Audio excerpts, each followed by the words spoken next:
जय हिंद साथियों, स्वागत है आपका कन्हैया जीएस वर्ल्ड में। दोस्तों, इस वीडियो में हम लोग इंडियन फ्लैग यानी कि भारतीय झंडे से जुड़ी हुई कुछ अनोखी बात और इंटरेस्टिंग फैक्ट के बारे में बात करेंगे, जो कि जानकर आपको बहुत अच्छा लगेगा। ठीक है, तो चलिए शुरू करते हैं बिना देरी किए हुए आज की वीडियो में और जानते हैं कि भारतीय झंडा यानी कि इंडियन फ्लैग से संबंधित कुछ दिलचस्प बातें। ठीक है, तो चलिए शुरू करते हैं।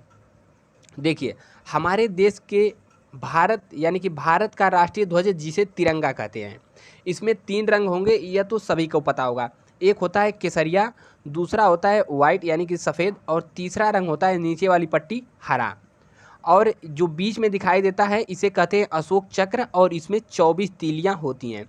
और इसकी लंबाई चौड़ाई की बात करें तो इसकी लंबाई 3 और चौड़ाई 2 के अनुपात में होती है, यानी कि अनुपात लिया जाए तो चौड़ाई 3 और लंबाई जो है, सॉरी, इसकी जो लंबाई और चौड़ाई का अनुपात यानी कि लंबाई जो है 3 है और चौड़ाई 2 है। ठीक है, यह तो पता होगा। अब इसके अलावा देखिए, ऊपर केसरिया रंग जो कि पट्टी लगी हुई है, देश की शक्ति और साहस का प्रतीक है। जो हरा मतलब ऊपर केसरिया रंग है, यह देश की साहस का प्रतीक है। और जो बीच में यह सफ़ेद वाली पट्टी दिख रही है, इसे हम लोग सफ़ेद रंग की पट्टी धर्म चक्र के मतलब के साथ शांति और सत्य का प्रतीक है। सफ़ेद रंग किसका प्रतीक होता है? शांति का प्रतीक होता है।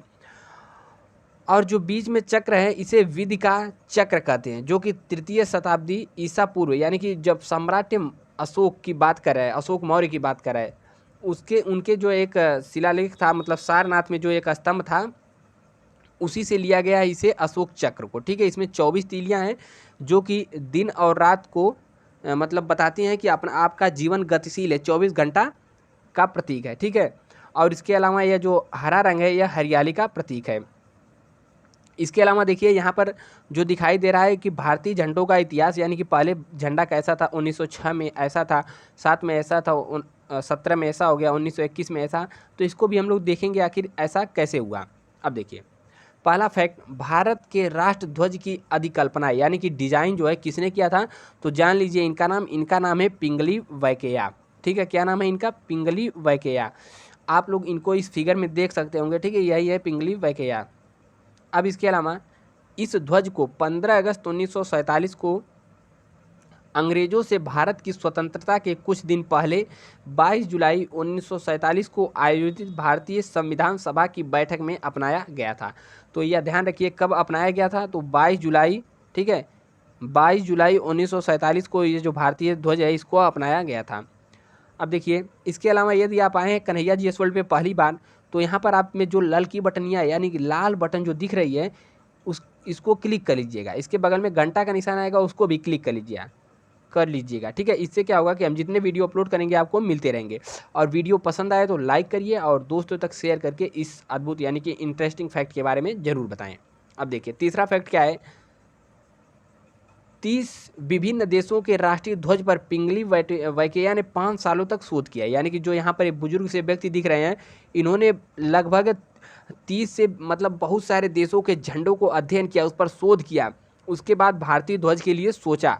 और 1921 ईस्वी में विजयवाड़ा में भारतीय राष्ट्रीय कांग्रेस के अधिवेशन में वैकेया ने पिंगली मतलब जो वैकेया हैं महात्मा गांधी से मिले और उन्होंने अपने द्वारा डिजाइन किए हुए लाल और हरे रंग से बना झंडा दिखाया गांधी जी को, और कांग्रेस पार्टी ने सारे अधिवेशन में इस झंडे का प्रयोग किया जाने लगा। यानी कि तभी से माने जाने लगा कि यही भारतीय का ध्वज है, लेकिन इसको आधिकारिक स्वीकृति नहीं मिली। ठीक है, और देखिए, स्वतंत्रता प्राप्ति के कुछ दिन पहले संविधान सभा ने राष्ट्र ध्वज को संशोधित किया, और इस संशोधन में जो चरखे का जगह जो दिख रहा है बीच में, इसके जगह अशोक चक्र ले लिया गया। यानी कि 1931 में क्या था, 1931 से पहले यही था। ठीक है, और इसे कब हटाया गया, तो संविधान सभा में राष्ट्र ध्वज को संशोधित किया गया और चरखे की जगह अशोक चक्र ले लिया गया, और 1931 से ऐसा होता आ रहा था। अब भारतीय ध्वज यानी कि स्वतंत्र भारत की पहली डाक टिकट 21 नवंबर 1947 को विदेशी पत्राचार के लिए जारी की गई थी।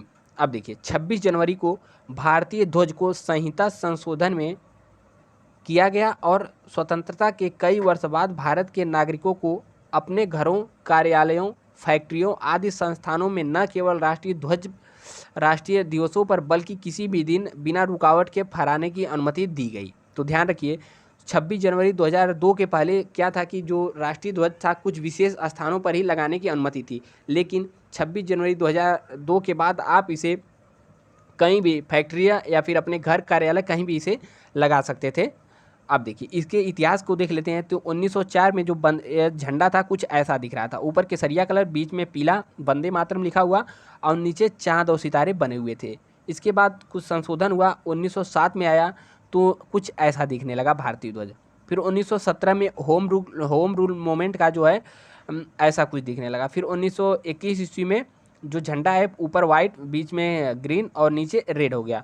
1931 ईस्वी में ऐसा झंडा हुआ और 1931 ईस्वी में ही जो है चरखा जो वाइट कलर के बीच में आने लगा। फिर आज़ाद हिंद का झंडा की बात करें, यानी कि सुभाष चंद्र बोस ने आज़ाद हिंद फौज बनाई थी, उसका झंडा कुछ ऐसा था, बीच में बाघ का निशान था। कई बार परीक्षा में पूछा है कि आज़ाद हिंद फौज के झंडे में बीच में क्या था, तो याद रखिए यही था।